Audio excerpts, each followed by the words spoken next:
Là, c'est bon ou pas? Le son, ça va mieux? On me dit, il n'y a pas de son. Ça va mieux ou pas? Maman Pressia, ça va ou pas? Ah ouais. Je me déplace un instant. Le son, c'est bon ou pas? Ça va mieux ou pas? Ça va mieux le son?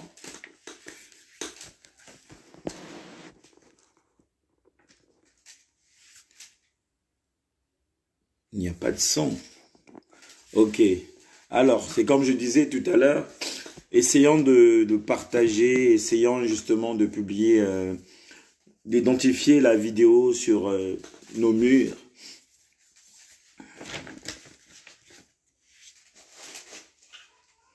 Je m'en excuse pour le son parce que j'avais posé mon téléphone sur un support, c'est pour ça. Je crois que c'est pour ça que ça passait pas. Donc, je vous salue tout le monde. Je salue maman Rosivaline, je salue maman Emeldi, je salue Chris Buesso, je salue maman Princia, je salue maman Solange, je salue la famille Mapieta, maman Reluche Ikama, Emmanuel Bitindou, je vous salue. Maman Nadège, je vous salue. Maman Elali, je vous salue. Maman Florentine, je vous salue. Maman Mireille, je vous salue. Cassia Annabelle, je vous salue. Ma soeur Joseph, je vous salue. Maman Julie Grasse, je vous salue. En tout cas, je salue toute la famille qui est là. Nous sommes à 20. Nous sommes à 20 personnes. Ben, je crois que c'est pas suffisant. Essayez de partager, essayez d'identifier la vidéo sur votre mur. Bonsoir maman Marie. Bonsoir la sœur Blanche. Bonsoir la sœur Maria Mayo. Bonsoir la sœur Medardi Ganga.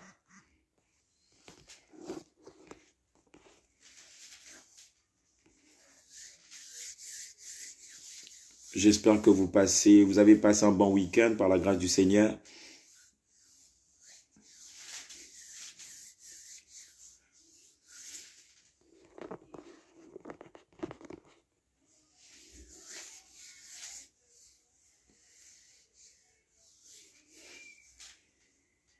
On va commencer dans pas longtemps, dans 2 minutes. Tout le monde, je vous salue dans le nom du Seigneur. Vous êtes bénis de Dieu. Vous êtes bénis de Dieu. Bonsoir, Brad Michel. Bonsoir, la sœur Alida Kouassou.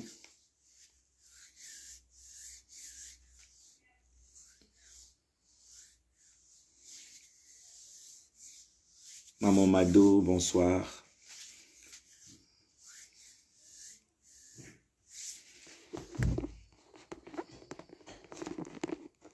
Bonsoir, la sœur Tecle.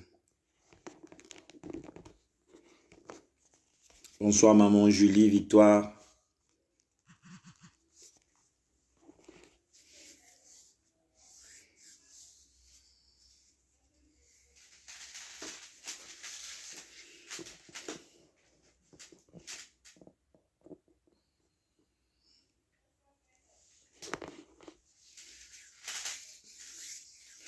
Nous te disons merci Seigneur, merci Seigneur. Nous te disons merci Seigneur, merci Seigneur. Nous te disons merci Seigneur, merci Seigneur. Nous te disons merci Seigneur, merci Seigneur. Nous te disons gloire à ton nom, gloire à ton nom. Nous te disons gloire à ton nom, gloire à ton nom. Nous te disons, sois élevé, sois élevé. Nous te disons, sois élevé, papa, sois élevé. Nous te disons, sois glorifié, sois glorifié. Nous te disons, sois glorifié, sois glorifié.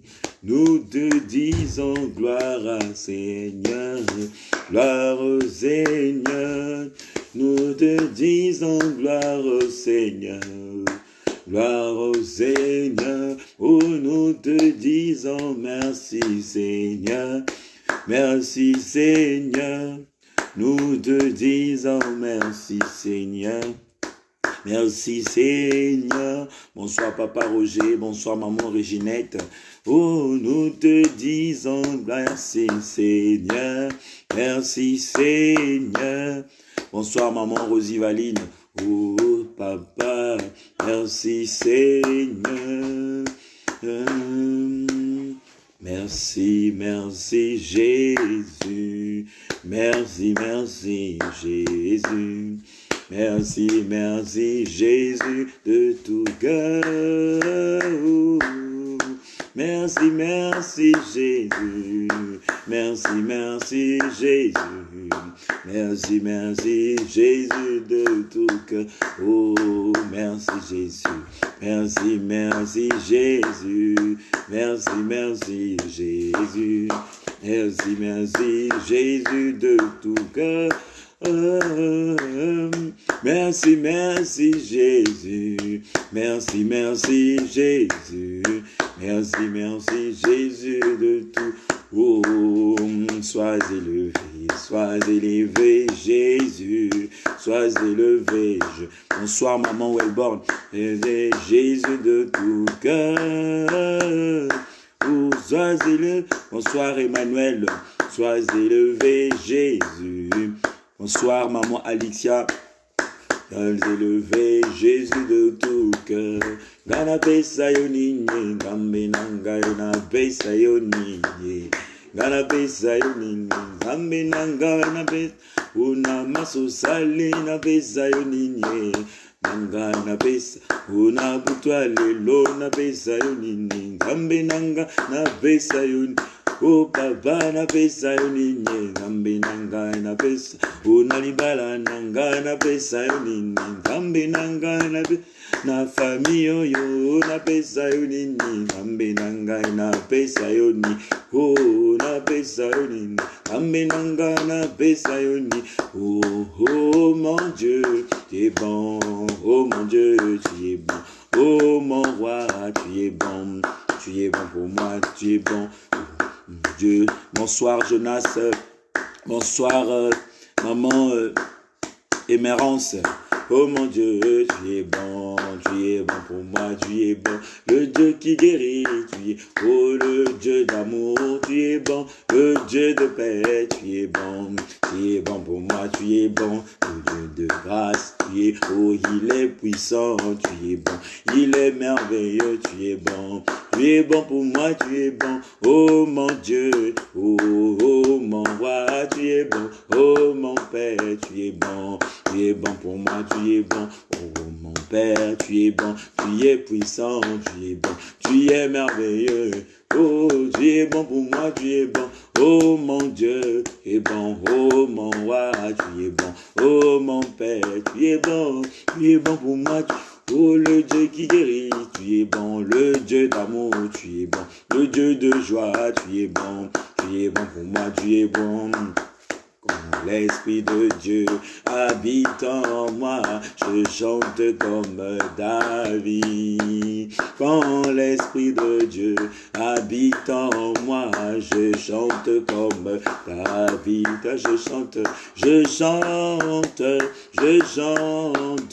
Je chante comme David.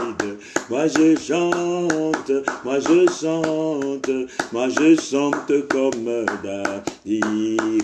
Oh, quand l'Esprit de Dieu habite en moi, je chante comme David. Quand l'Esprit de Dieu habite en moi, je chante comme David. Moi je chante, je chante, je chante, je chante comme David. Moi je chante, je chante, je chante comme David. Oh, le nom de Jésus-Christ, tu es l'Éternel, mon Dieu. Oh, je suis là, tu es éternel, mon Dieu. Moi je chante, je chante, je chante, je chante comme David. La Bible dit ceci, qu'en toutes circonstances, nous devons rendre grâce à Dieu.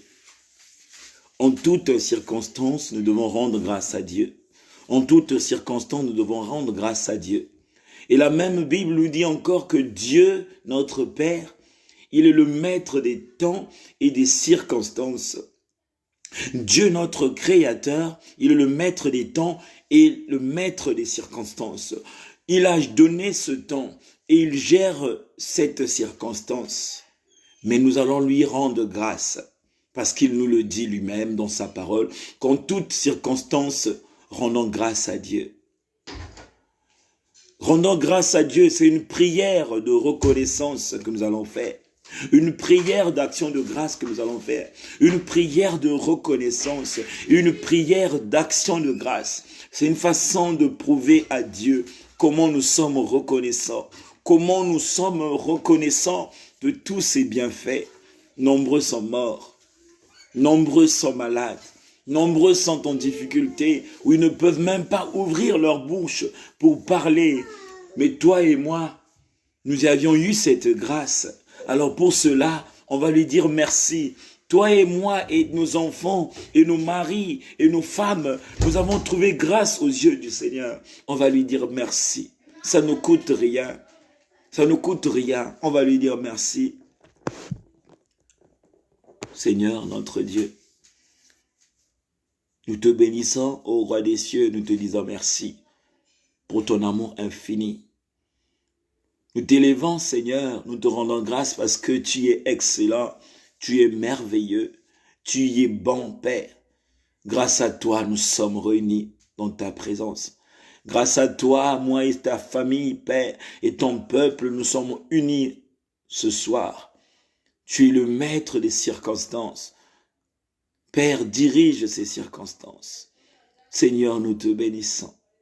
Nous te disons merci, Papa, parce que nombreux sont en détresse.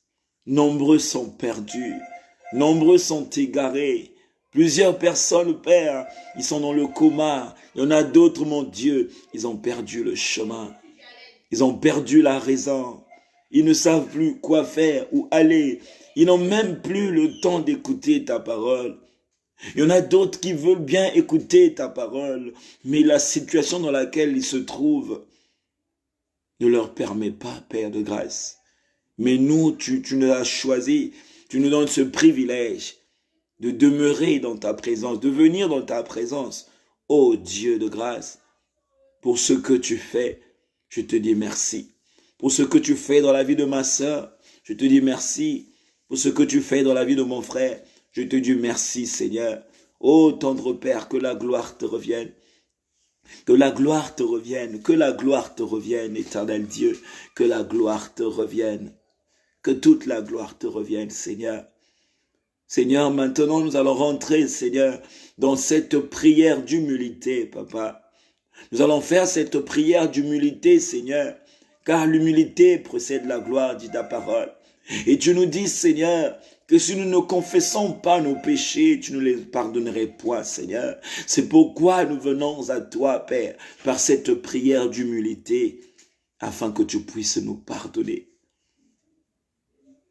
Tendre Père, nous avions péché contre toi seul.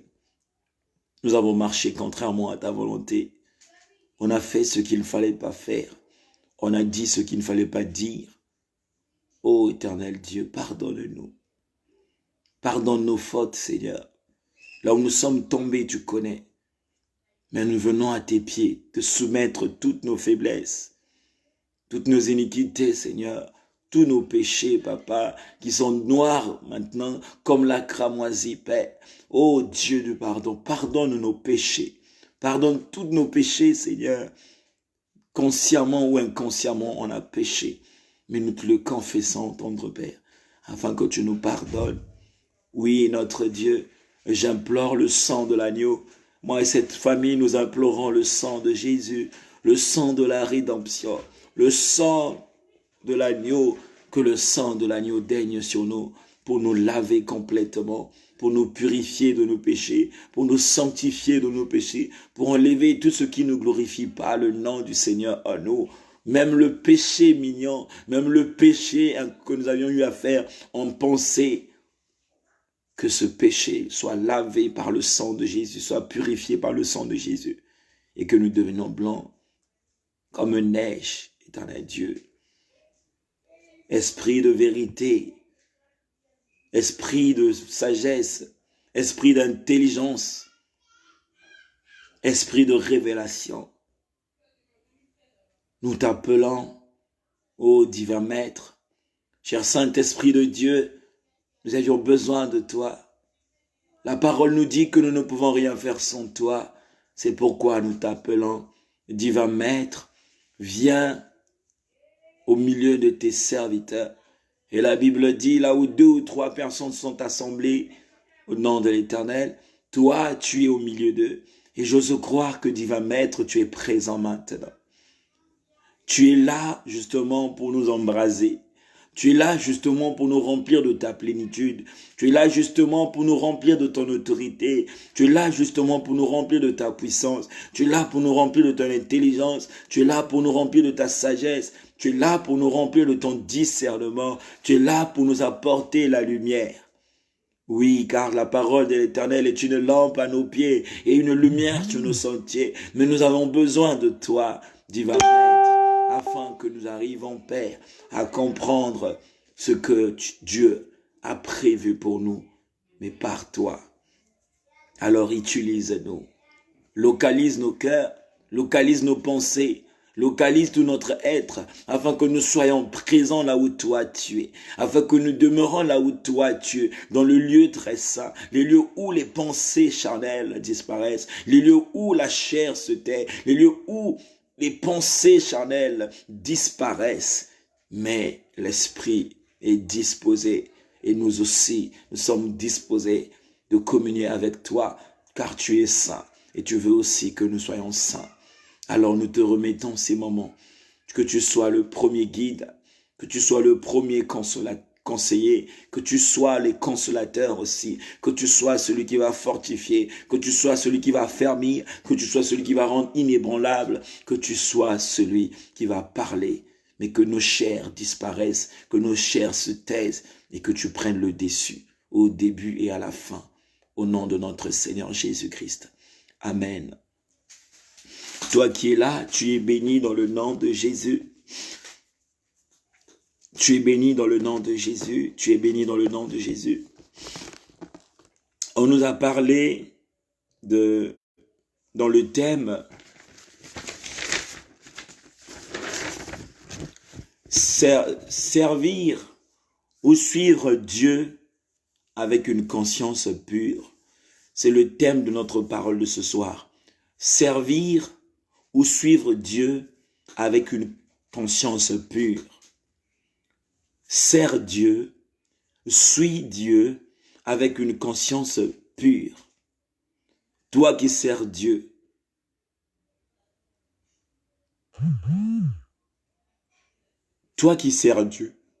fais-le avec une conscience pure. Toi qui écoutes la parole de Dieu, toi qui es amoureuse ou amoureux de la parole de Dieu, fais-le avec une conscience pure. Suivre ou servir Dieu avec une conscience pure. La conscience pure, c'est l'intelligence de l'homme. La conscience, c'est l'intelligence qui est dans l'homme. C'est des facultés qui sont dans l'homme. C'est le mental de l'homme, la conscience. C'est le côté qui résonne dans l'homme, la conscience. L'homme a une conscience, mais les animaux n'ont pas de conscience. C'est pourquoi un animal, tu peux l'interdire de toucher le feu, de jouer avec du feu, mais il va repartir à cet endroit. Parce qu'il n'a pas de conscience. Mais un homme a une conscience. C'est pourquoi notre thème nous interpelle tous. Serviteurs de Dieu, ou toi qui es dans la marche pour servir le Seigneur, sers-le avec une conscience pure. Là, on nous parle de la conscience pure. La conscience pure, c'est la pensée qui est pure. C'est un raisonnement qui est pur. C'est une mentalité qui est pure. Une conscience pure, une mentalité pure ne peut pas être pure si l'Esprit de Dieu n'y est pas. Il n'y a que le Saint-Esprit de Dieu qui peut nous rendre purs, qui peut rendre notre conscience pure. Parce qu'on nous le dit aussi que parfois nous péchons par notre conscience, par notre pensée. Mais à quel moment nos pensées sont pures? À quel moment notre raisonnement sera pur? C'est quand l'Esprit de Dieu, il demeure dans notre conscience. C'est pourquoi le thème nous est tous adressé, que serviteurs, servir ou suivre Dieu avec une conscience pure. Sans plus tarder, on va prendre notre Bible. On va lire Jean chapitre 8, du verset 3 jusqu'au verset 11. Jean chapitre 8, du verset 3 jusqu'au verset 11. La Bible nous dit, Jésus se rendit à la montagne. Jésus se rendit à la montagne des Oliviers. Mais dès le matin, il alla de nouveau dans le temple, et tout le peuple vint à lui. S'étant assis, il les enseignait. Alors les scribes et les pharisiens emmenèrent une femme surprise en adultère. Et là, il la plaça au milieu du peuple et dirent à Jésus, « Maître, cette femme a été surprise en flagrant délit d'adultère. » Au verset 5, « Moïse, dans la loi, nous a ordonné de lapider de telles femmes. Toi donc, que dis-tu » Le verset 6, il disait cela pour l'éprouver, afin de pouvoir l'accuser. Mais Jésus, s'étant baissé, écrivait avec le doigt sur la terre. Le verset 7, comme il continuait à l'interroger, il se releva et leur dit que celui de vous qui est sans péché jette le premier la pierre contre elle. Et s'étant de nouveau baissé, il écrivait sur la terre. Quand ils entendirent cela, accusés par leur conscience, ils se retiraient un à un, depuis les plus âgés jusqu'aux derniers. Et Jésus resta seul avec la femme qui était là au milieu. Alors s'était relevé et ne voyant plus que la femme, Jésus lui dit, « Femme, où sont ceux qui t'ont accusé? personne ne t'a-t-il condamné? Elle répondit non. Seigneur, et Jésus lui dit, je ne te condamne pas non plus. Va et ne pêche plus. Dans ce verset, on nous parle de Jésus. On nous parle des scribes. On nous parle des pharisiens. On nous parle de la femme adultère. On nous parle de la loi. Et on nous parle de la loi de Moïse. Et on nous parle de lui-même encore Jésus-Christ. Qu'est-ce que cette parole veut nous enseigner? Nous connaissons cette parole. Cette parole va nous aider à comprendre que moi, serviteur de Dieu, ou toi qui es dans la marche pour servir Dieu, tu dois le servir avec une conscience pure. C'est-à-dire ce que tu peux faire ou ce que tu fais, que tu crois ou que tu prétends croire qui est juste. Tu dois en être sûr que ce que tu dis ou ce que tu fais ou ce que tu vois ou ce que tu penses est pur devant Dieu. Une conscience pure. Ici, on nous dit les scribes. Vous savez, les scribes, c'est des gens qui écrivaient la parole, qui interprétaient la parole. Ça veut dire que aujourd'hui, ce que les prophètes ont dit, ce que les Moïse ont laissé, c'est les scribes qui ont interprété. Ce sont eux qui ont écrit sur, à l'époque c'était des tablettes faites en pierre. C'est les scribes qui écrivaient la parole. Donc les scribes, en écrivant la parole, en rédigeant la parole, en rédigeant la loi, la parole qui était la loi de Moïse, ils prenaient connaissance de la parole qu'ils écrivaient. Et les pharisiens, c'est des gens qui lisaient la parole, qui observaient la parole de Dieu. Ça veut dire qu'ils avaient une compréhension sur la parole de Dieu.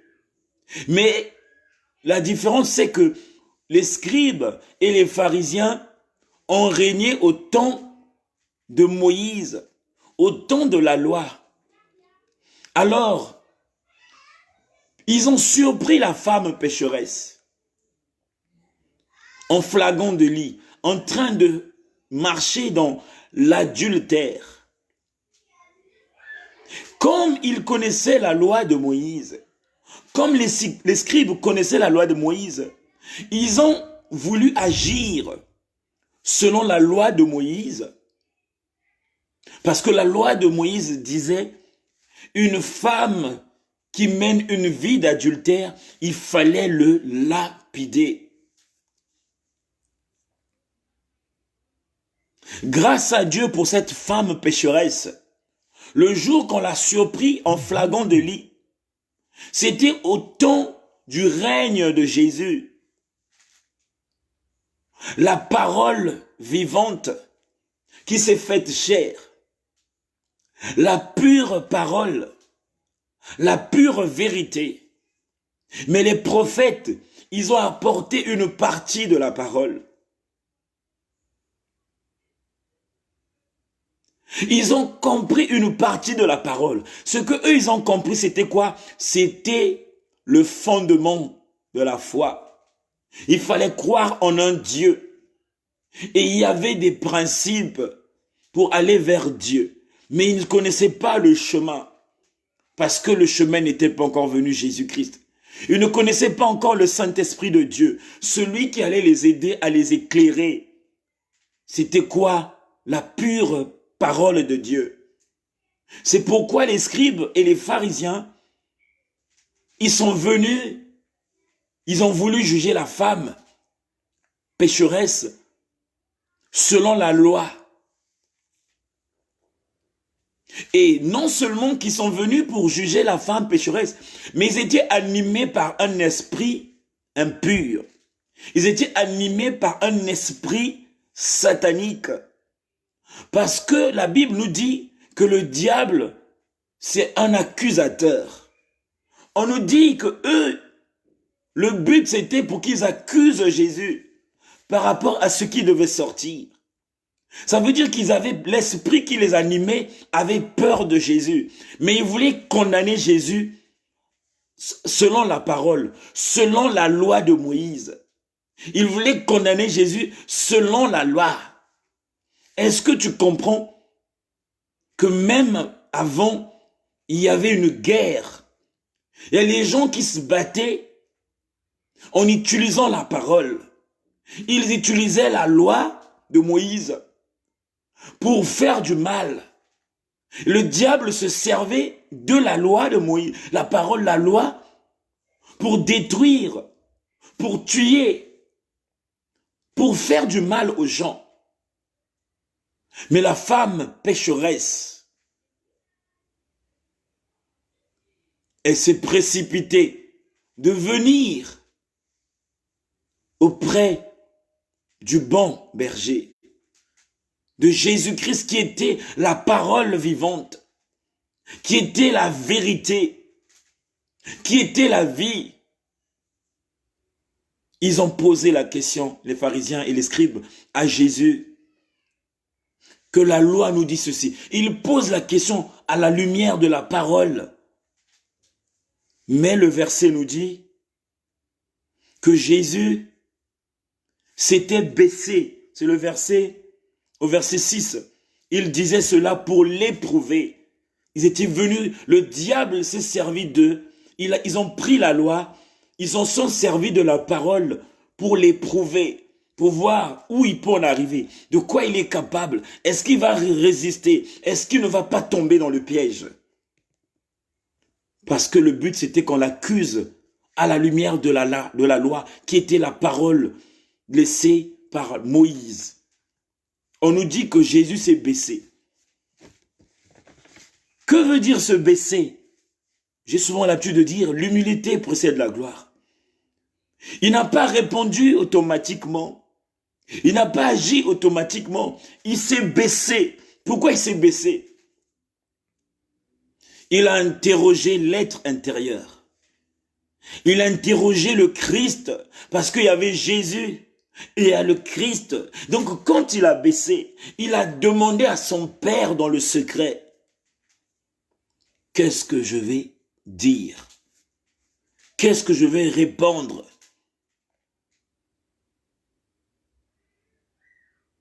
Parce que la question était posée selon la loi. Ils ont voulu le faire tomber selon la loi. Et donc lui, il ne voulait pas répondre selon la loi. Parce qu'il devait lui faire du mal selon la loi de Moïse. Mais Moïse, ce qu'il a écrit, ça venait de qui? Ça venait de Dieu. Mais il n'y avait pas la révélation. Il a reçu les commandements. Il a reçu les ordonnances de Dieu. Mais il n'y avait pas la révélation. Comment faire pour marcher en respectant les commandements ou en respectant les ordonnances de Dieu? Et donc lui, il s'est baissé la tête. Et quand il a baissé la tête, on nous dit, il écrivait avec le doigt sur la terre. Ma sœur, mon frère, rentrons un peu dans la révélation des Écritures. Quand il baisse sa tête, il simule. La Bible nous dit, je crois c'est dans 2 Chroniques, chapitre 7, verset 14. Si mon peuple sur qui mon nom est invoqué, je m'arrête là. Simule. Donc Jésus-Christ, Jésus qui invoquait le nom du Père, il s'est humilié devant le Père en baissant la tête. Et un peu plus loin, on nous dit, s'il cherche ma face, il abandonne ses mauvaises voies, je l'exorcerai des cieux. Jésus, en baissant la tête, il s'est humilié. Il a cherché la face de Dieu au-dedans de lui. Tout en abandonnant le mal qui est la loi. C'est-à-dire que ce qui n'était pas révélé, là où il y avait un manque d'esprit, il a abandonné cela. Et Dieu le Père l'a exaucé, lui a répondu ce qu'il allait dire. Et quand il baisse la tête, Dieu lui donne des ordres d'écrire sur la terre. Ça veut dire que sur la loi de Moïse, il y avait des écrits. La loi était pour les hommes qui étaient nés de la chair, mais pas ceux qui étaient nés de l'esprit. Donc il a fallu qu'ils puissent écrire la loi divine. Il fallait qu'ils puissent inscrire les paroles célestes sur la terre, afin que la terre qui a animé les scribes, l'esprit charnel qui animait les scribes et les pharisiens, puisse obéir aux inscriptions, aux écritures, à la parole qu'il inscrivait à la terre. Avant de parler, je dis bien, avant de parler, il écrivait avec le doigt sur la terre. Ça veut dire, quand il écrivait, il ordonnait à la loi que tu es la loi, d'accord. Eux, ils marchent selon toi, d'accord. Mais je suis la loi par excellence. Je suis la parole par excellence. Je suis la pure parole. Je suis le chemin, la vérité et la vie. Je suis celui qui est pur. Il inscrit avec le doigt sur la terre. Et le verset 7 nous dit, comme il continuait à l'interroger, il s'est relevé et leur dit. Ça veut dire qu'ils ont continué à l'interroger, sans s'en rendre compte. Quand il écrivait, il ordonnait à l'esprit qui animait les scribes, qui animait les pharisiens, d'obéir à sa loi, d'obéir à la parole. Il n'a pas utilisé sa bouche avant. Il a d'abord ordonné dans le secret, dans le silence. Il ne lisait pas ce qu'il écrivait. Les inscriptions que Jésus-Christ portait sur le sol, il ne comprenait rien. Il ne savait pas de quoi s'agissait-il. Mais il parlait à la loi de Moïse. Il parlait aux Écritures que je suis la pure vérité. Et ma vérité est plus que toi la loi. Et ce que moi je dois dire, moi la vérité, tu dois obéir. Donc l'esprit qui animait là a obéi le Créateur, a obéi la pure parole, a obéi à la vérité. Et après, il parla maintenant à ces derniers, que celui de vous qui est sans péché jette le premier la pierre contre elle. Il n'a pas parlé à l'homme charnel, il n'a pas parlé à la chair, il n'a pas parlé à la conscience charnelle de l'homme, des scribes, des pharisiens, mais il a parlé à leur cœur, il a parlé à leur conscience. Il dit, toi qui es soi-disant juste, toi qui écris la parole, toi qui interprètes la parole, toi qui marches selon la loi de Moïse, si tu es juste, prends la pierre en premier, lance-la. Il a indexé l'esprit de la loi qui était dans l'homme. Si tu es vraiment pur, lance la pierre à cette femme. Personne n'a pu lancer la pierre. Pourquoi? Parce que on les a mis en face du tribunal céleste. Ils ont été présentés devant le tribunal céleste, là où la loi est révélée, la pure loi de Dieu. Là où on te parle de la justification, là où on te parle du vrai jugement de Dieu, et non le jugement des prophètes, et non les jugements des serviteurs de Dieu, mais le jugement par excellence. Ils ne pouvaient même plus dire quoi que ce soit, parce qu'ils étaient en face de la vérité, et la vérité les a franchis. Au verset 8, on nous dit, il s'étend de nouveau baissé, et il écriva sur la terre. Quand ils leur dirent cela, accusés par leur conscience, il se retira un à un. Ça veut dire qu'accusés par leur conscience, qui accusait leur conscience? C'est l'esprit mauvais qui les a animés pour que dans leur conscience, qu'ils puissent venir accuser Dieu, Jésus, selon la loi. Mais après qu'ils ont été affranchis par la vérité, ils ont commencé à se retirer un à un. Depuis le plus âgé jusqu'au dernier. Et Jésus resta seul avec la femme qui était là au milieu. Jésus s'est retrouvé seul au milieu avec Jésus. Le milieu, la dernière fois j'ai enseigné, je ne sais pas si j'avais enseigné sur la maison du véritable ou si j'avais enseigné sur ma plate, mon compte. Au milieu, le cœur de la parole. J'avais dit la Bible, il y a la parole de Dieu qui est la forme. Et le cœur, il y a aussi le cœur de la parole de Dieu qui est le centre de la parole de Dieu. Là où demeure l'esprit de Dieu. Ici on nous dit, ils se sont retrouvés les deux au milieu. Le cœur de la parole et non le corps de la parole. Le cœur de la parole au centre. Parce que le centre appartient à Dieu.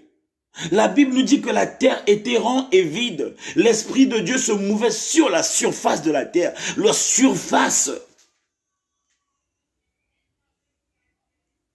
Il est l'omnipotent. C'est lui le commencement. Au centre, le point. Il est le centre. Il est au centre. La parole a un cœur. La parole a un corps. Et nous sommes souvent dans le corps. Mais l'Esprit Saint nous aide à creuser le cœur de la parole de Dieu. Les deux se sont retrouvés au cœur de la parole. Au cœur de la parole, c'est là où il y a le raisonnement céleste. C'est là où il y a la pure pensée de Dieu. Et là où il y a ce qui est pur, là où il y a ce qui est juste. La femme pécheresse, le fait d'accepter sa maladie qui était spirituelle, esclave du péché, elle s'est rapprochée de Jésus. Elle qui était sale, c'est elle qui est restée au cœur de la parole. C'est elle qui est restée au cœur de la vérité. C'est elle qui est restée là où il y avait le salut. C'est elle qui est restée là où Dieu est. Mais les autres ne pouvaient plus. Parce que quand on leur a parlé du péché qui était caché en eux, ils ont eu honte. Ils ont commencé à se retirer. Mais la femme pécheresse ne s'est pas retirée. Ils sont restés deux. Au verset 10, on nous dit, alors, s'étant relevés et ne voyant plus que la femme, Jésus lui dit, femme, où sont ceux qui t'accusaient? Là, Jésus demande à cette femme pécheresse, où sont ceux qui t'accusaient? La femme pécheresse avait peur. La femme adultère avait peur parce qu'elle avait compris qu'il y a une sentence qui l'attendait selon la loi de Moïse. Il y avait une condamnation qui l'attendait selon la loi de Moïse. Mais elle ne savait pas Jésus-Christ de quoi il était capable. Il était le maître de la parole. Il était lui-même la parole. Il était lui-même la vérité. Il était lui-même le salut. Il dit à la femme, regarde. Donc la conscience de la femme adultère était tourmentée aussi. Sa conscience était devenue tourmentée. Elle était égarée dans son mental parce qu'elle s'est dit que ça y est, pour moi c'est fini. Mais Jésus lui dit, regarde, ils sont où ceux qui te condamnaient? Quand elle a regardé, elle a dit, personne ne m'a condamné. Personne ne m'a condamné. Et le Seigneur lui dit, je ne te condamne pas non plus. Ça veut dire que les pharisiens et les scribes, ils n'ont pas le pouvoir de condamner celui ou celle qui a péché. Et Jésus non plus ne condamne pas celui qui a péché. Il ne condamne pas.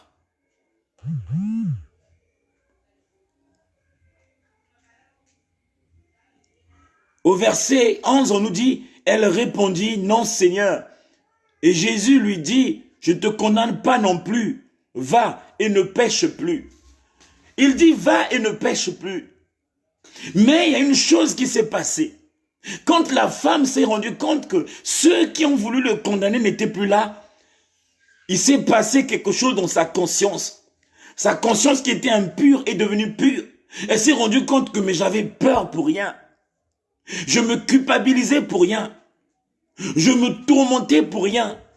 Je me posais des questions pour rien. Ceux qui étaient censés me condamner, ils ne sont plus là. Alors pourquoi vais-je me condamner en moi-même? Pourquoi vais-je me culpabiliser moi-même? Pourquoi vais-je garder ce péché en moi? Et l'Éternel a dit, va et ne pêche plus.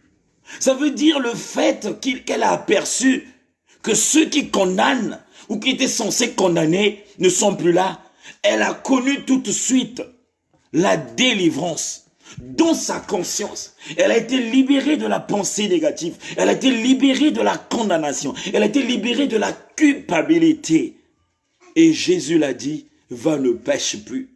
Ça veut dire que ses péchés lui ont été pardonnés parce qu'automatiquement dans sa conscience, elle a reçu la liberté. Elle a reçu le pardon de ses faiblesses. Et Dieu l'a dit, va, ne repêche plus. Ça veut dire que tu peux t'en aller, ne repêche plus. Ça, c'était une partie théorique de la parole de Dieu.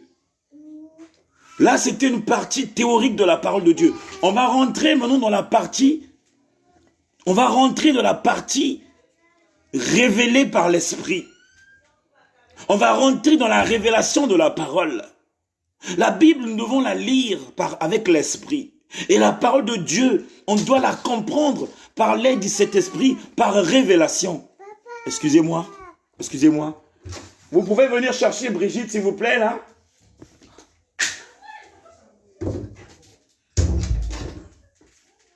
Donc, là, on va essayer de rentrer dans la révélation de la parole. La partie que je viens d'expliquer, c'est la théorie.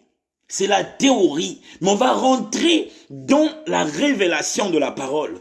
Qui est cette femme pécheresse? La femme pécheresse, c'est l'Église. La femme adultère, c'est l'Église. Les pharisiens,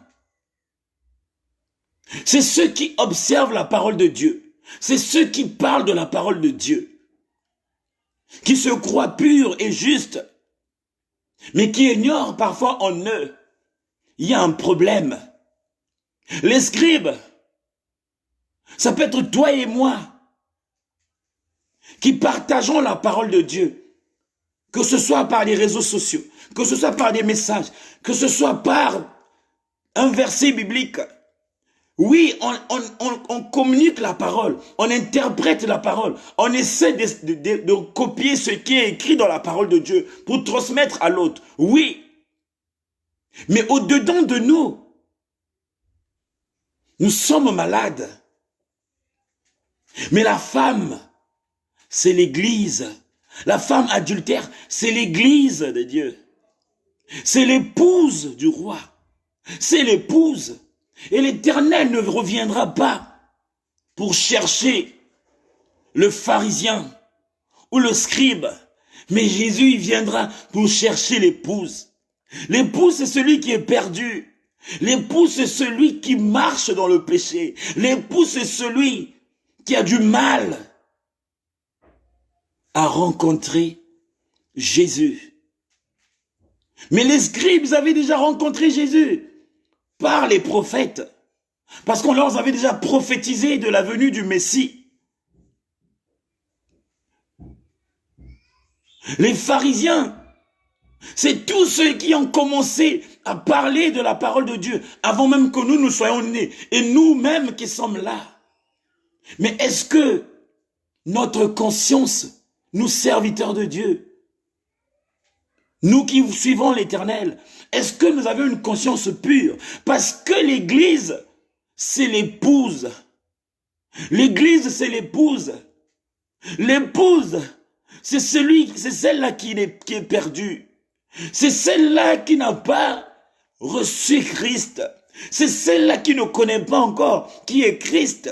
C'est celle-là qui n'a pas encore donné sa vie à Jésus. Mais les scribes et les pharisiens, au lieu d'aider la femme adultère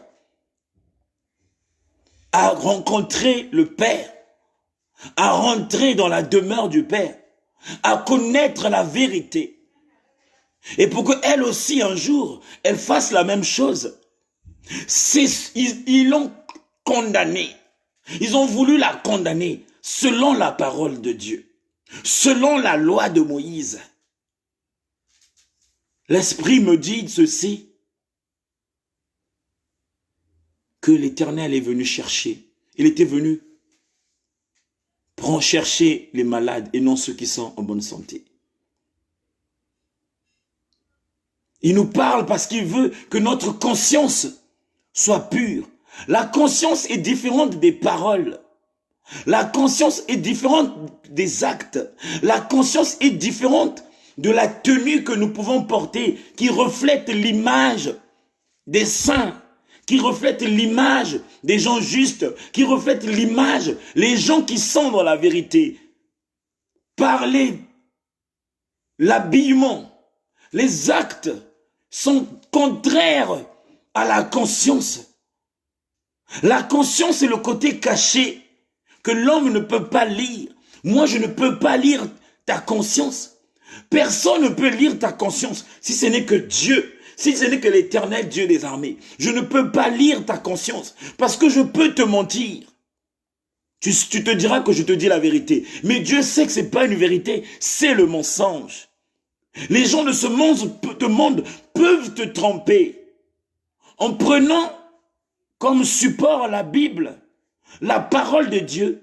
Mais derrière, il y a le mensonge parce que leur conscience n'est pas pure. Mais Jésus est la lumière. Il est la vie. Il est la lumière et il est la vie. La lumière aux pharisiens et aux scribes pour leur éclairer que ce n'était plus le temps de la loi. Ce n'était plus le temps des prophètes. Ce n'était plus le temps d'Abraham. Ce n'était plus le temps de Moïse. Mais c'était le temps de la parole qui s'est fait chair.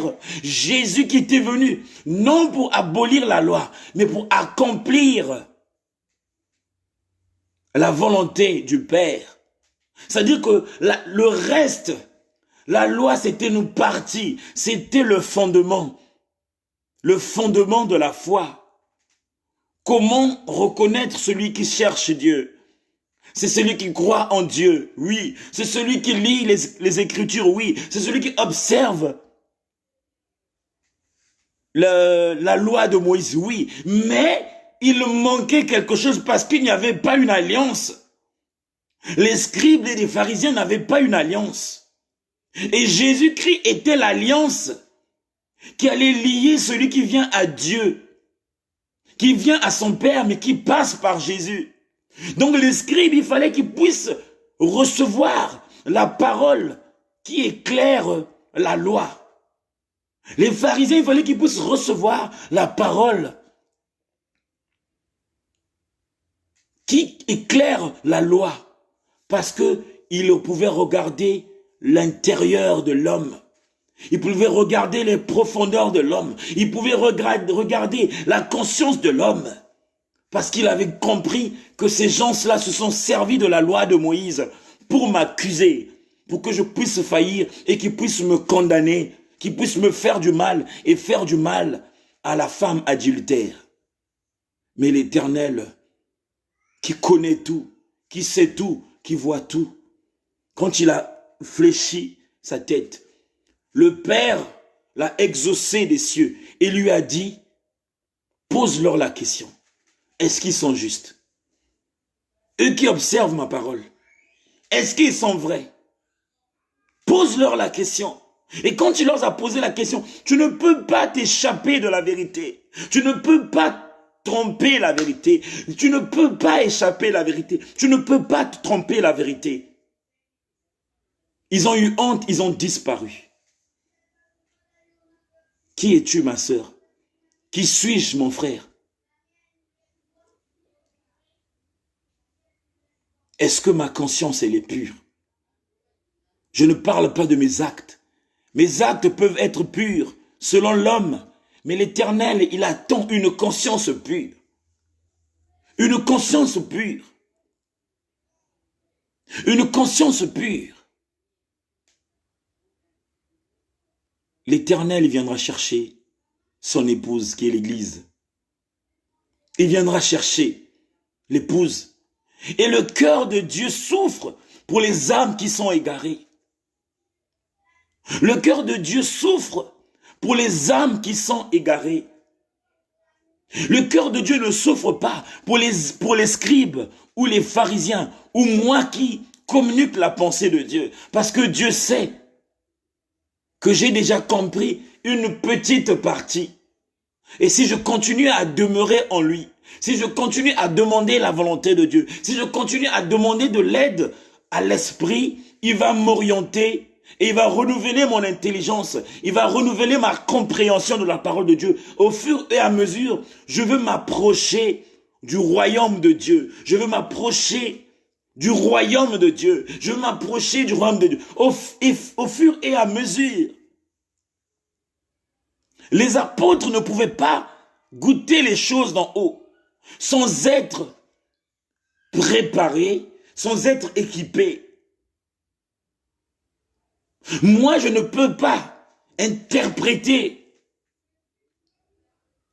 la splendeur de Dieu ou l'autorité de Dieu sans pourtant que le Saint-Esprit de Dieu puisse faire un travail en moi. C'est à lui de faire ce travail parce que je ne peux pas résister. Je ne peux pas maîtriser les choses d'en haut. C'est tellement grand que je ne peux même pas résister à les porter au-dedans de moi. Parce que quelque part en moi, il y a un mal. Mais le Saint-Esprit est là justement pour nous former, pour nous reformer, pour nous éclairer, pour nous rendre purs et pour nous emmener vers les eaux paisibles, dans l'obéissance de la parole, dans la soumission de la parole, dans l'humilité de la parole. Est-ce que ma conscience est pure? Cette parole m'est adressée. Est-ce que je n'ai pas fait du mal? Si j'ai fait du mal avec la parole. Parce que la parole ne condamne personne. La parole de Dieu ne condamne personne. Mais la parole de Dieu est une lumière pour éclairer ceux qui sont dans les ténèbres, qui viennent à la lumière. Les ténèbres, c'est pas comme tu le penses. Les ténèbres, c'est pas l'enfer. Parce que nombreux ne savent pas interpréter le mot ténèbres. Les ténèbres ne veut pas dire l'enfer. Les ténèbres, c'est l'aveuglement. Quand tu es aveuglé, tu es dans les ténèbres. Les ténèbres, c'est l'obscurité. C'est l'ignorance. Mon peuple périt par manque de connaissance. Quand tu manques de connaissance, tu es dans les ténèbres. Quand tu ne comprends pas les choses de Dieu, tu y es dans les ténèbres. Quand tu n'as pas la révélation de la parole, tu y es dans les ténèbres. Les ténèbres, c'est pas comme les gens le disent.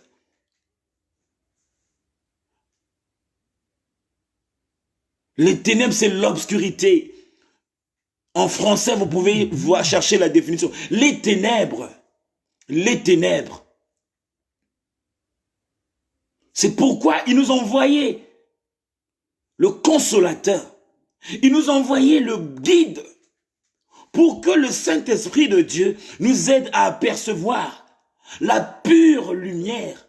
Cette lumière que tu ne peux pas regarder avec tes yeux charnels.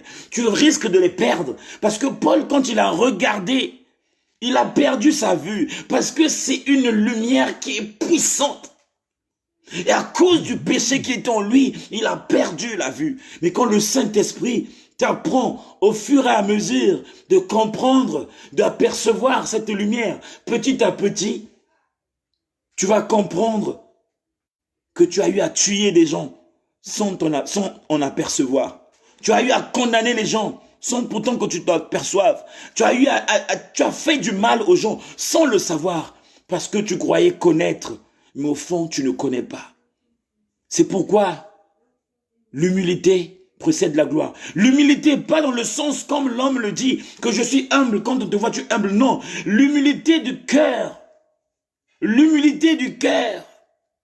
Le cœur qui est humble, c'est le cœur qui obéit à ce que dit l'Esprit.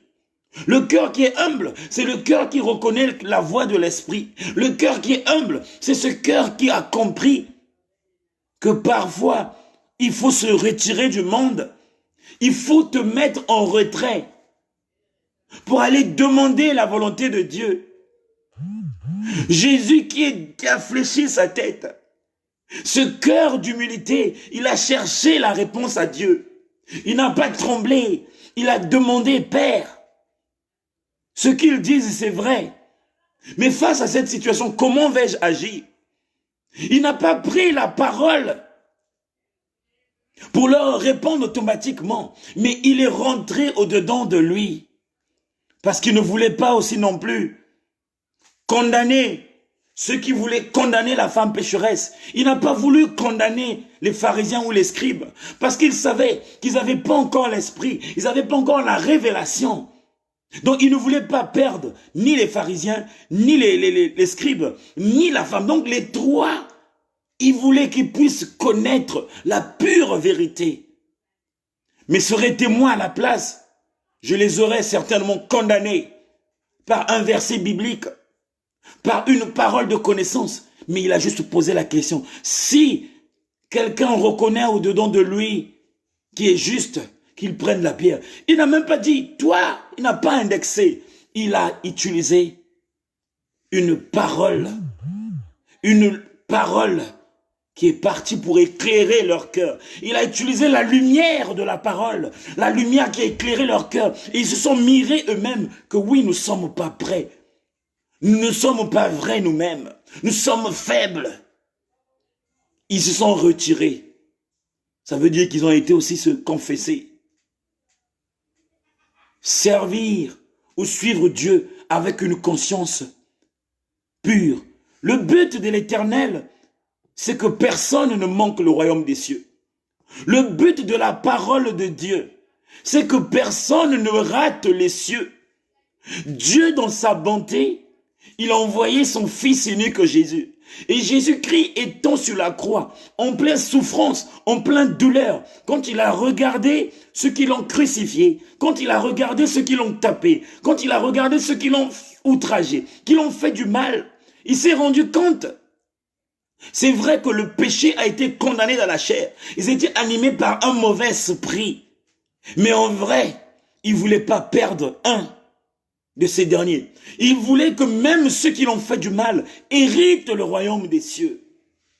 Il voulait que eux-mêmes qui l'ont crucifié, qu'ils puissent connaître l'amour de Dieu, qu'ils puissent avoir une conscience pure, pour qu'ils ne fassent plus du mal, pour qu'ils ne jugent plus selon la loi, mais qu'ils jugent selon la vérité.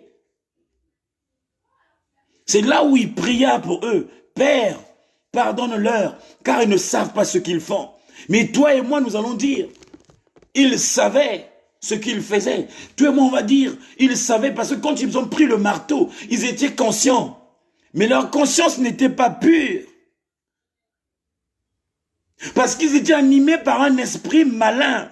Et l'esprit malin les a enlevé le côté pur, enlevé le raisonnement pur. Et ce qu'ils faisaient, ils croyaient que c'était pur, mais c'était pas pur, c'était impur. C'est pourquoi quand Jésus, il les a regardés, il n'a pas regardé avec les yeux charnels. Quand il a regardé avec les yeux spirituels, il s'est rendu compte que l'usurpateur qui est Lucifer, l'esprit malin, leur a possédés. Ils étaient possédés pour crucifier le Fils de l'homme. Et Jésus a prié, même pour ceux qui l'ont fait du mal. Parce que jusqu'à sur la croix, Jésus-Christ, il avait une conscience pure. Il a regardé, il dit, Père, pardonne-leur, car ils ne savent pas ce qu'ils font. Donc pourquoi le pardon des ennemis? C'est pour que eux aussi qui héritent le royaume des cieux. C'était son souhait, le Fils de l'homme est venu Parler du royaume de son Père, afin que personne ne puisse manquer le royaume de Dieu, mais que tous nous héritons le royaume de Dieu. Mais que faisons-nous? Nous sommes ceux qui égarent encore les âmes. Père, Dieu, il envoie les âmes. Dieu nous donne des responsabilités. Dieu te donne les responsabilités. Dieu te donne une révélation. Il te donne une orientation. Qu'as-tu fait avec ce que Dieu t'a donné? Tu t'es certainement comporté comme Moïse. Moïse, il a oublié que à la montagne de Sinaï, l'entretien était entre lui et le Père. Et le Père lui a dit, va dire ceci. Il lui avait donné des recommandations. Il lui avait donné une orientation. Mais face à l'épreuve, quand le peuple d'Israël ont désobéi, Moïse n'a pas demandé la volonté du Père. Il n'a pas demandé la volonté du Père. Il a agi avec une conscience impure. Parce qu'il était tellement vrai avec Dieu. Et quand il a vu la faiblesse des autres, il a oublié. Mais que ce peuple-là, ils ont appris à adorer le Dieu de Pharaon. Et quand ils ont sorti, en eux, il y avait encore cette partie-là qui était liée avec les dieux de Pharaon. C'est pourquoi quand il était absent, l'absence de Moïse les a poussés à adorer le Dieu qu'ils ont connu avant. C'est l'absence. Mais il fallait qu'il demande au Père. Mais qu'est-ce qu'il a fait? Il a agi dans la colère. Et quand il s'est fâché, il a créé des dégâts. Dieu n'allait pas tuer. La parole elle-même qui est puissante, comme c'était au temps de la loi. Mais quand il s'est fâché, mais il y a eu des dégâts. Il y a eu des morts. Tout ce qui était dans le péché, tout ce qui était dans les erreurs, tout ce qui était dans les faiblesses, nombreux sont morts. Parce qu'il a pris les tablettes, les 10 commandements, il a jeté. Il était fâché. Il y a eu des dégâts. C'est pourquoi toi, fils de Dieu, c'est pourquoi toi, serviteur de Dieu, quand Christ est en toi, Dieu te dit en même temps, veille à la parole. La parole de Dieu est une lame à double tranchant. La même parole que tu prononces pour bénir, la même parole aussi peut maudire. Quand tu t'énerves et tu prends la parole de Dieu, si tu es loin de Dieu, quand tu t'énerves, tu peux détruire sans t'en rendre compte. Il y a des gens qui seront là, ou qui sont là, ou qui te connaissent. Ils peuvent repartir dans le monde parce que tu es fâché. Parce que ils sont tombés. Jésus, il ne prêchait pas souvent, mais il enseignait, il exhortait. Parce que dans l'enseignement, le but c'est que la personne puisse comprendre. Dans l'exhortation, le but c'est que la personne puisse faire la part des choses. Oui, c'est vrai, là j'ai failli. Oui, c'est vrai, il faut que je me comporte comme... C'est dans l'exhortation et dans l'enseignement qu'on arrive à gagner l'âme. Parce que l'âme, il y a des gens qui n'ont pas été enseignés. Il y a des gens qui ont grandi dans l'église, mais n'ont pas la révélation de la parole de Dieu. Alors, eux qui sont sortis de l'esclavagisme, ils n'avaient pas la révélation. Ils ne savaient pas ce qui s'était passé à la montagne entre Moïse et Dieu. Mais quand ils trouvent qu'ils ont désobéi, par sa colère, il y a eu un désastre. Il y a eu un dégât. Parce qu'il était fâché. Mais si l'Éternel se fâche sur nous, si l'Éternel se fâche contre moi, c'est sûr que je ne serai plus en vie. Parce qu'en moi, il y a le mal que je peux te cacher. Il y a un mal qui est en moi que je peux te cacher. Mais si l'Éternel me regarde là où il y a mon mal, c'est sûr que je ne pourrai même plus apporter sa parole. Parce que la parole de Dieu, elle est pure, elle est juste. Et elle veut que je puisse être un modèle. Mais par son amour, par sa miséricorde, il me fait grâce. Il me fait grâce. Il me fait grâce. Tu as reçu une grâce. Elle a reçu une grâce. Nous avons reçu une grâce. Toi qui viens écouter la parole de Dieu, tu as reçu une grâce. C'est parce que Dieu a voulu nous faire grâce. Sinon, personne ne peut ouvrir la parole parce qu'elle est vérité. Sinon, personne ne peut écouter la parole ce soir, demain aller tomber dans le péché et revenir et que Dieu te fasse grâce. Parce que la parole de Dieu, elle est vérité. Elle ne se glorifie pas dans le mal ou dans le péché. Mais grâce à Dieu, l'Éternel accepte que nous puissions le connaître ou que nous puissions connaître sa conscience pure. Toi qui es là nouvelle dans la foi, toi qui es là nouveau dans la foi, l'Esprit de Dieu me dit de te dire ceci. Tu peux te cacher de la famille de la maison du véritable, le noyau. Tu peux te cacher des serviteurs de Dieu, mais tu ne peux pas te cacher de Dieu. On a connu des moments de prédication, on a connu des moments de jeûne et prière. Le Seigneur t'a parlé. Il a parlé, il a parlé, il a parlé, il a parlé. Et j'insiste sur la repentance. Mais après toutes ces périodes que tu as reçu la parole de Dieu, qu'est-ce que tu as fait? Qu'est-ce que tu es devenu? Est-ce que la parole que tu as écoutée t'a changé? Si la parole de Dieu t'a pas changé, ma soeur, mon frère, dis-toi qu'il y a un esprit qui est en toi, qui n'est pas de Dieu. Parce qu'aucun homme ou aucune femme est affranchi à la parole de Dieu et que la personne reste la même. Quand la parole de Dieu t'affranchit, tu changes automatiquement. Tu changes radicalement. Tu ne peux plus faire à peu près avec Dieu. Tu ne peux plus retourner dans le mensonge. Tu ne peux plus retourner dans la médisance. Tu ne peux plus retourner dans l'orgueil. Tu ne peux plus retourner dans l'alcool. Tu ne peux plus retourner dans le sexe. Tu ne peux plus retourner dans toutes ces choses qui ne glorifient pas le nom de Dieu.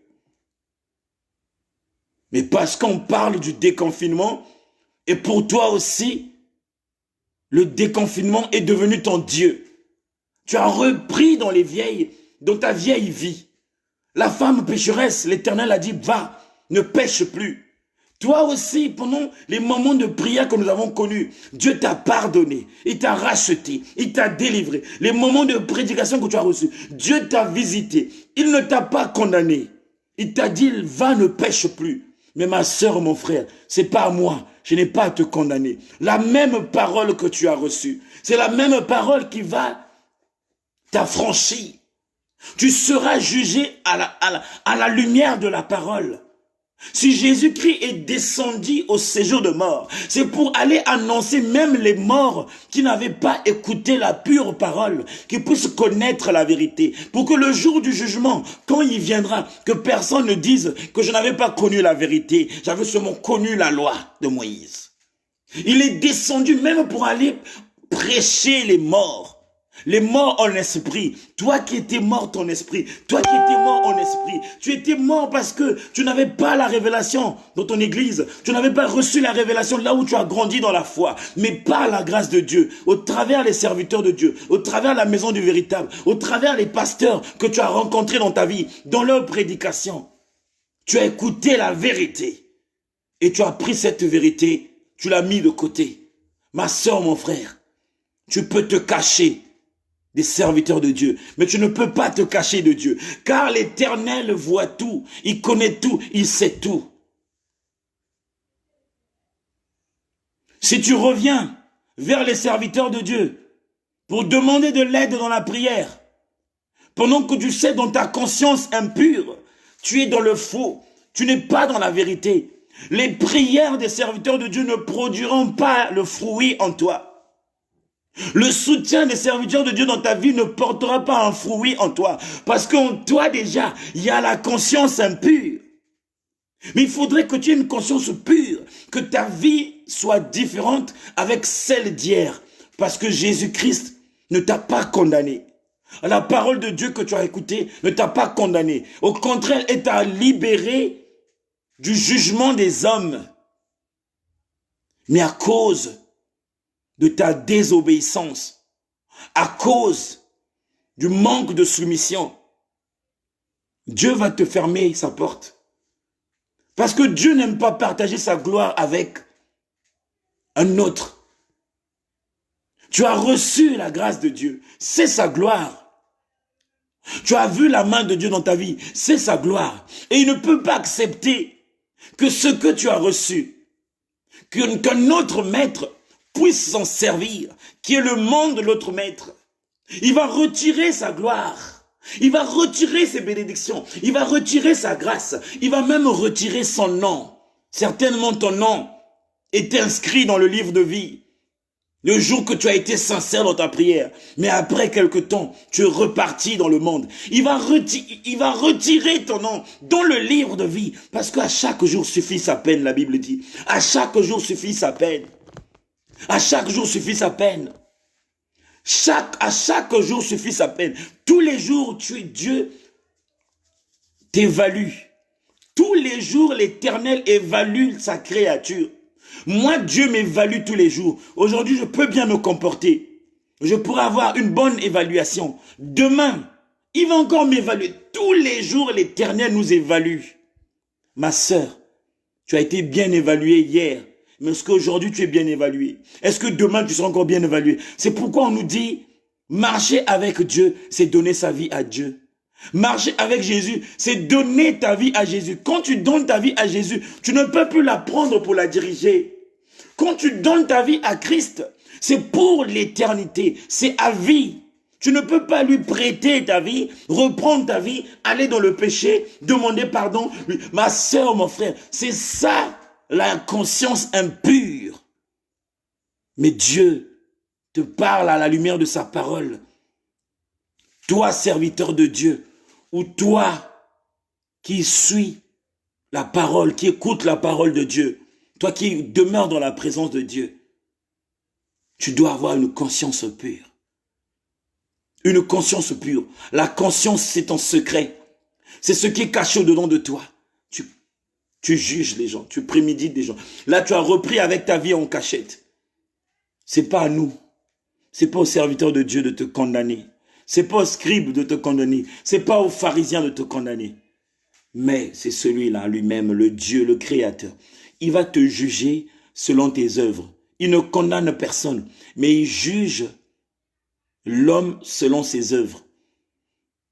C'est comme le mal que tu as fait dans ta vie. Quand tu vas venir, tu lui dis, Seigneur, qu'est-ce que tu vois en moi? Il va dire, je vois le mal, le mal, le mal, le mal. Donc ton comportement sera ton jugement.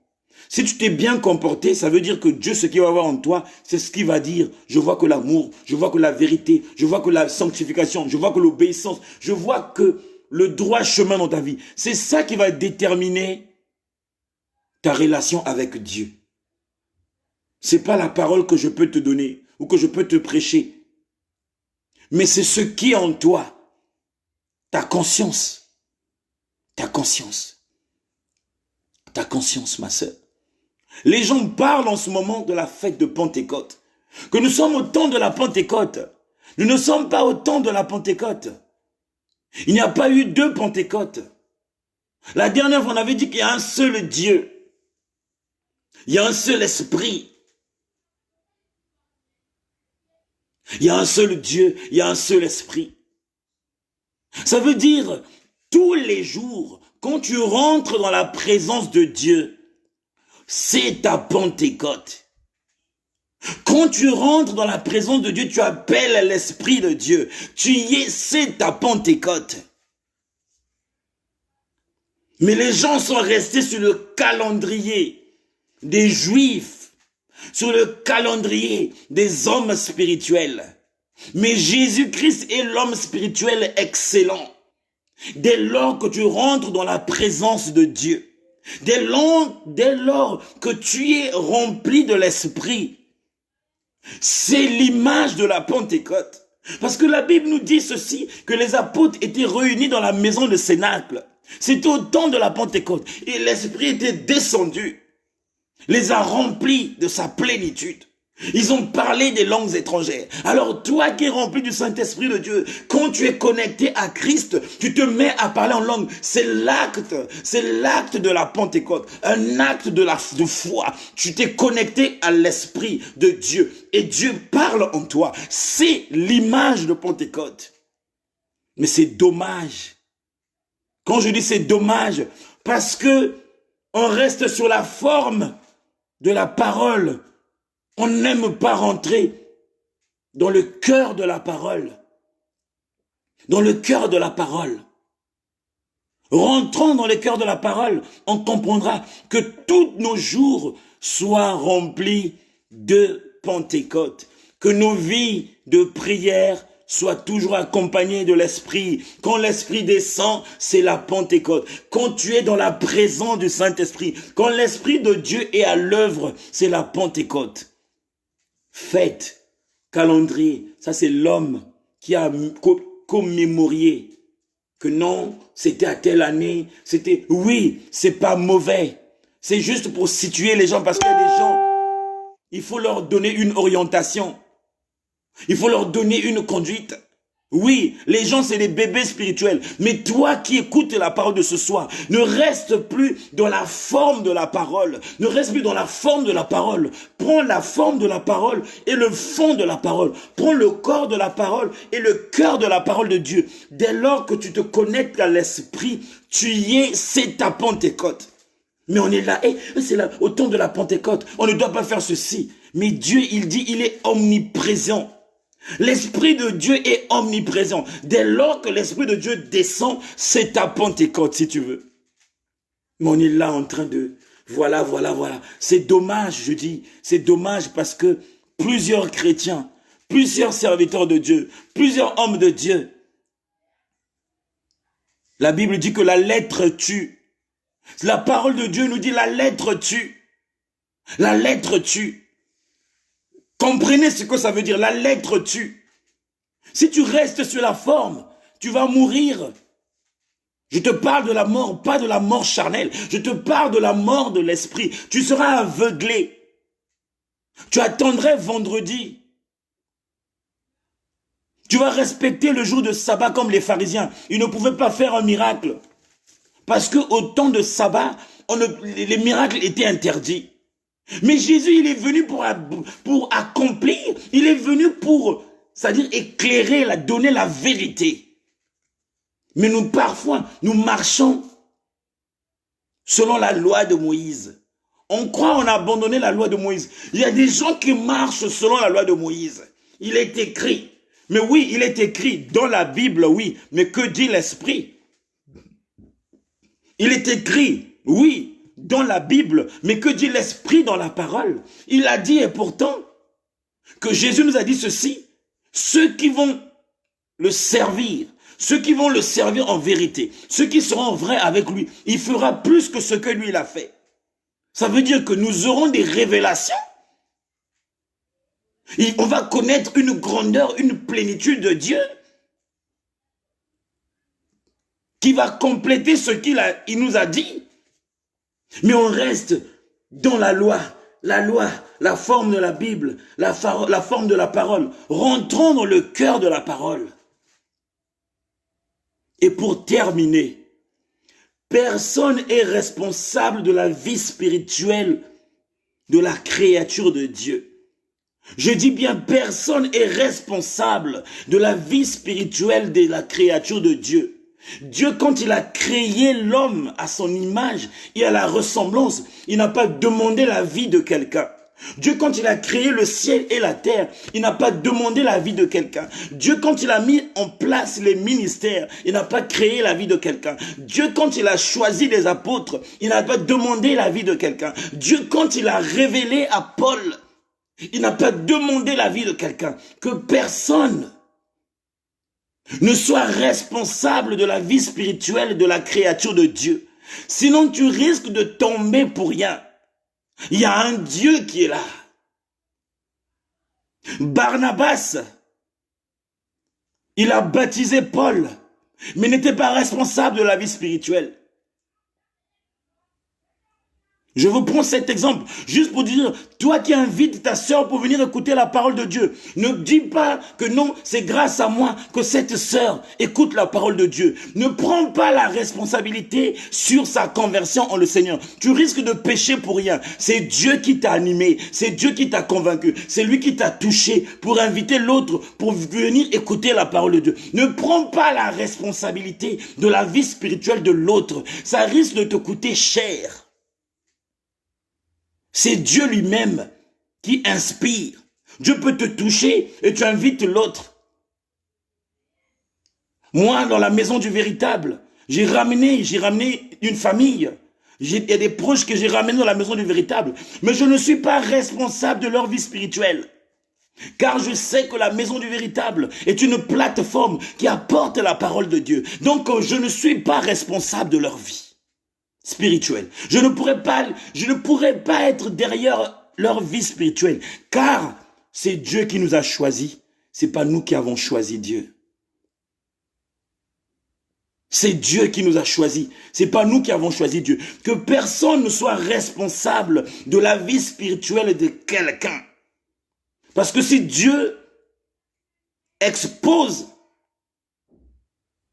la personne que tu crois connaître, c'est sûr que tu ne vas plus l'assister ou tu ne vas plus l'inviter ou la partager la vidéo. Parce que tu ne connais pas le cœur de l'homme. Tu ne connais pas ce que l'homme peut faire. Il y a des gens qui viennent sur la plateforme parce qu'ils veulent se distraire. Vous allez m'excuser, je vais prendre 5 minutes de plus. Je vais prendre 5 minutes de plus. Il y a des gens qui sont là parce que parfois ils n'ont rien à faire. Il y a des gens qui sont là, qui écoutent la parole de Dieu tous les jours, mais ils ne comprennent pas grand-chose parce qu'il y a un travail qui doit se faire en eux. Parce qu'ils n'ont pas encore, le Christ ne les a pas encore affranchis. Quand ils seront affranchis, ils vont changer. Mais il y a des gens qui sont affranchis. Il y a des gens qui seront affranchis après 5 ans, après 3 ans. Après 2 ans, après 1 année, après 1 mois, après 2 semaines, que personne ne soit responsable de la relation spirituelle d'un enfant de Dieu envers le Père. Jean-Baptiste, la Bible dit qu'il était la voix de celui qui criait dans le désert. Jean-Baptiste, il communiquait la pensée de Dieu. Et celui qui était affranchi venait chercher le salut. Venez chercher la délivrance. Venez pour se repentir, pour se faire baptiser. Il a que fait la volonté du Père. Et l'Esprit de Dieu a localisé, a affranchi, a ramené, a transformé, a équipé et a orienté. Paul, il a enseigné, il a prêché, il donnait ce que Dieu lui disait. Et le reste, c'était pas son problème. Parce qu'il disait, à ceux qui ont des oreilles entendent ce que dit l'Esprit. Ceux qui ont des oreilles entendent ce qui dit l'Esprit. Ça veut dire qu'il y a des gens qui n'ont pas des oreilles pour entendre ce que dit l'Esprit. Mais il y a des gens qui ont des oreilles pour entendre ce que dit l'Esprit. Ça veut dire, l'homme apporte ce que Dieu lui a donné et l'Esprit complète ce qui manque dans la vie de sa créature. Que personne ne prenne la responsabilité de la vie spirituelle de quelqu'un. Quand je dis la responsabilité, ça veut dire tu penses que tu peux gérer son charnel, son spirituel et son âme si tu veux. Il y a des gens qui sont condamnés. Il faudrait qu'ils puissent comprendre l'enseignement sur la foi avant d'accepter Jésus-Christ. Il y a des gens qui connaissent la foi, mais ils doivent naître de nouveau, comme Nicodème, parce qu'ils n'ont pas connu le baptême de l'Esprit. Ils n'ont pas connu le baptême de l'eau. Donc, il y a une marche qui est là. Il y a un processus qui est là. Il y a des choses, c'est l'Esprit Saint qui les fait, qui travaille tout doucement, tout doucement. Chacun de nous a reçu un appel à sa manière. Moi, la façon que l'Éternel m'a rencontré, c'est pas la même manière qu'il a rencontré le frère Eric.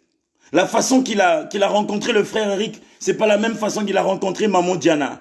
La façon que Maman Diana a reçu l'appel de Dieu, c'est pas la même manière que Maman Frischnel a reçu. La manière que Maman Frischnel a reçu l'appel de Dieu, c'est pas la même manière que le frère Oscar a reçu la parole de Dieu. Donc, vous qui êtes là, vous aussi qui servez Dieu, qui êtes responsable des églises, qui êtes évangéliste, ne prenez pas la responsabilité parce que toi, tu as été, ton appel, c'était un vendredi et que l'autre ne marche pas comme toi tu veux par rapport à ce que tu lui transmets. Son appel ne sera pas pareil avec le tien. Alors à Dieu revient la gloire. À Dieu revient l'autorité. À Dieu revient le dernier mot sur sa créature. C'était une parenthèse pour clôturer sur la conscience pure. Demeurant dans une conscience pure, toi serviteur de Dieu, toi qui suis le Seigneur, demeure dans une conscience pure pour que tu puisses hériter le royaume des cieux. Demeure dans une conscience pure, demeure dans une conscience pure, toi serviteur de Dieu ou toi qui suis Dieu, pour que tu puisses hériter le royaume des cieux. Une conscience pure. Ne te bats pas. Ne fais pas, ne force pas. Il y a des gens qui ont commencé. Nombreux n'ont pas fini. Nous aussi, on a commencé. On ne va pas finir ce problème-là. D'autres viendront. Ils vont aussi travailler. Ils ne vont pas finir. Si c'est prévu pour 5 ans, le travail de Dieu sera achevé dans 5 ans. Quoi qu'on fasse, quoi que tu fasses, quoi que tu dises, si c'est prévu dans 5 ans, c'est dans 5 ans ça se fera. Donc c'est pourquoi on nous parle de tout est grâce. Tout est grâce. Nous avons reçu la grâce de Dieu. Vous qui êtes là, des serviteurs de Dieu, si vous avez reçu la grâce de Dieu. Ceux qui viendront aussi, ils ont reçu la grâce de Dieu. Rendons-lui toute sa gloire. Donnons-lui sa première place. Donnons-lui sa première place. Qu'il décide, qu'il dirige, qu'il fortifie, qu'il transforme, qu'il reforme, qu'il affranchit. Et qu'il nous donne tous la victoire au péché pour que nous puissions hériter le royaume des cieux. Qu'il nous donne tous la victoire au péché pour que nous puissions hériter le royaume des cieux. Qu'il nous donne tous la victoire au péché pour que nous puissions hériter le royaume des cieux.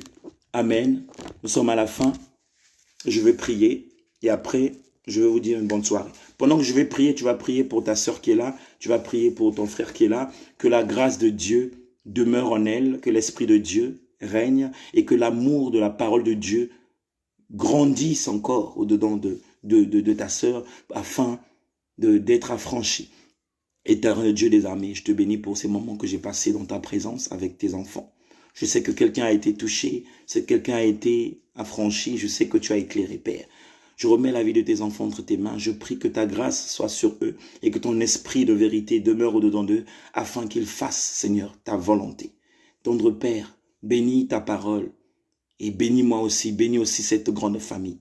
Bénis aussi toute la grande famille de la maison du véritable. Veille, Seigneur, à ton ministère. Veille, Père, à la mission que tu nous as confiée. Veille aussi, Seigneur, à ces âmes-là que tu nous as confiées. Que personne ne se perd, mais que tout se perd, que nous trouvons grâce à tes yeux pour que nous puissions hériter le royaume des cieux. Sois honoré, sois béni dans le nom de Jésus-Christ. Amen. Je vous souhaite une excellente soirée dans les bras d'amour de notre Seigneur Jésus-Christ et je vous souhaite une excellente semaine qui commencera bientôt. Que Dieu vous bénisse, que Dieu vous bénisse, que Dieu vous bénisse. On se dit à très bientôt. Au revoir.